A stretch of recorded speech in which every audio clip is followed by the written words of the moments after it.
ई आकाशवाणी गोरखपुर है। अब रहुआ सभे वेद प्रकाश पाठक से भोजपुरी में समाचार सुने। राष्ट्रपति रामनाथ कोविंद कहले हमें कि हमनी के संविधान हमन के जहाँ अभिव्यक्ति के आज़ादी का अधिकार देला, वहीं अपने नागरिकन से उम्मीद करेला कि वो कायदा कानून का उतने निष्ठा से पालन करें। संसद का बजट सत्र के पहला दिने आज दोनों सदन के संयुक्त बैठकी के संबोधित करत वहां के हाल में राष्ट्रीय झंडा के अपमान और गणतंत्र दिवस के अनादर के दुर्भाग्यपूर्ण बतौनी। राष्ट्रपति कहना कि संसद के पछिला सत्र में पारित खेती संबंधी तीनों कानून का मकसद देश के किसानन के औरियो अधिकार आ शक्ति हासिल कैले में मदद कैल हो। श्री कोविंद इहो कहना कि यह कानूनन के जरिए खेती के क्षेत्र में कैल गए सुधारन से 10 करोड़ से बेसी किसानन के लाभ मिलल शुरू हो चुकल हो। कोविड-19 महामारी से निपटले के सरकार के प्रयास के जिक्र करत श्री कोविंद कहना कि सरकार की ओर से समय पर लिहल गयल उचित निर्णय से लाखों लोगिन का जान बचौले में मदद मिलल। राष्ट्रपति श्री कोविंद कहले हमें कि गांव में रहे वाले लोगिन का जीवन स्तर उठावल सरकार का प्राथमिकता हो। वहाँ के कहने कि गांव में 2014 के बादे से गरीबन खातिर 2 करोड़ आवासन के निर्माण से एकर पुष्टि हो जाला। राष्ट्रपति श्री कोविंद कहना कि सरकार देश के हित के रक्षा के पुरहर वचनबद्ध हो। लद्दाख में गलवान घाटी के घटना के जिक्र करत राष्ट्रपति कहने कि वास्तविक नियंत्रण रेखा पर देश के संप्रभुता के रक्षा खातिर वहां अतिरिक्त बल तैनात कर दिहल गयल हमें। मुख्यमंत्री योगी आदित्यनाथ 1 अप्रैल से गेहूं खरीद शुरू कैले का निर्देश दिले हमें। मुख्यमंत्री कहले हमें कि कौनो खरीद केंद्र पर किसानन की समस्या न होखे एके सुनिश्चित कैल जाए। मुख्यमंत्री आज गेहूं खरीद संबंधी समय सारणी और प्रस्तावित क्रय नीति के संबंध में विभागीय अधिकारियों के साथ समीक्षा बैठकी करत रहने। वहां के बतौनी कि पिछला बरिस के मुकाबले 50 रुपया का बढ़ोतरी करत गेहूं का न्यूनतम समर्थन मूल्य 1975 रुपया प्रति कुंतल तय कर दिहल गयल हो। मुख्यमंत्री कहना कि कौनो भी दशा में किसानन के न्यूनतम समर्थन मूल्य का लाभ जरूर मिले के चाहिए।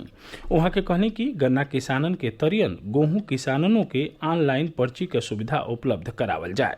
ऐसन एजेंसी जिनका रिकॉर्ड ठीक न होखे उन्हें काम न दिहल जाए। मुख्यमंत्री निर्देश दे रहे हैं कि भंडारण गोदाम के लेके सज्जो खरीद केंद्रन का जियो टैगिंग करावल जाए, ऐसे किसानन के सुविधा होई। मुख्यमंत्री पारदर्शिता बदे एह बरिस ई-पॉप मशीनिन के जरिए बायोमेट्रिक वेरिफिकेशन करा के खरीद केंद्रन पर गेहूं खरीद का व्यवस्था कैले का निर्देशो देहने। अपर मुख्य सचिव चिकित्सा और स्वास्थ्य अमित मोहन प्रसाद आज लखनऊ के लोक भवन में संवाददाता लोगिन के संबोधित करत बतौना कि प्रदेश में काल एक दिन में 1,20,649 कोविड सैंपल का जांच कल गई। पिछला 24 घंटा में कोरोना से संक्रमित 216 नया मामला आयल। एक लेके प्रदेश में इस समय कोरोना का कुल 5,918 सक्रिय मामला है। श्री प्रसाद बतौना कि आज स्वास्थ्य कर्मियों के टीका लगौले का कार्य कल गई। संझा 3 बजेले 85,000 से बेसी स्वास्थ्य कर्मियों के कोरोना का टीका लगावल गई। वहां के बतौनी कि अब 4 और 5 फरवरी के टीका लगौले का कार्य कल जाई। अपर मुख्य सचिव इहो बतौना कि स्वास्थ्य कर्मियों और फ्रंट लाइन कर्मियों के टीका का दोनों डोज 25 मार्च ले लगा दिहल जाई। प्रदेश में विधानमंडल का बजट सत्र 18 फरवरी से शुरू हो रहा हो। पहला दिने राज्यपाल आनंदीबेन पटेल दोनों सदनन के संबोधित करी हैं। दोनों सदन के राज्यपाल का संबोधन भिनही 11 बजे हुई। इस सत्र में प्रदेश सरकार वित्तीय बरस 2021-22 को बजट पेश करी। प्रधानमंत्री नरेंद्र मोदी 31 जनवरी के आकाशवाणी से मन की बात कार्यक्रम में देश विदेश के लोगिन के साथे अपन विचार साझा करी हैं। ई मासिक रेडियो कार्यक्रम को 73वीं कड़ी हुई। एगो ट्वीट में श्री मोदी लोगिन से कार्यक्रम खातिर प्रेरक कहानी साझा कैले का आग्रह कैले। प्रधानमंत्री कहना कि वो में से कुछ कहानी के अपने कार्यक्रम में शामिल करी हैं। जौनपुर के वीर बहादुर सिंह पूर्वांचल विश्वविद्यालय के 24वां दीक्षांत समारोह आवे आला 16 फरवरी के आयोजित हुई। विश्वविद्यालय के कुलपति प्रोफेसर निर्मला एस मौर्य बतौनी की दीक्षांत समारोह की अध्यक्षता कुलाधिपति और राज्यपाल आनंदीबेन पटेल करी हैं। प्रदेश के सज्जो जिलन में भीषण ठंडी का प्रकोप चल रहा हो। कुहेसा और बर्फीली ब्याज चलने से जनजीवन अस्त व्यस्त हो गई है।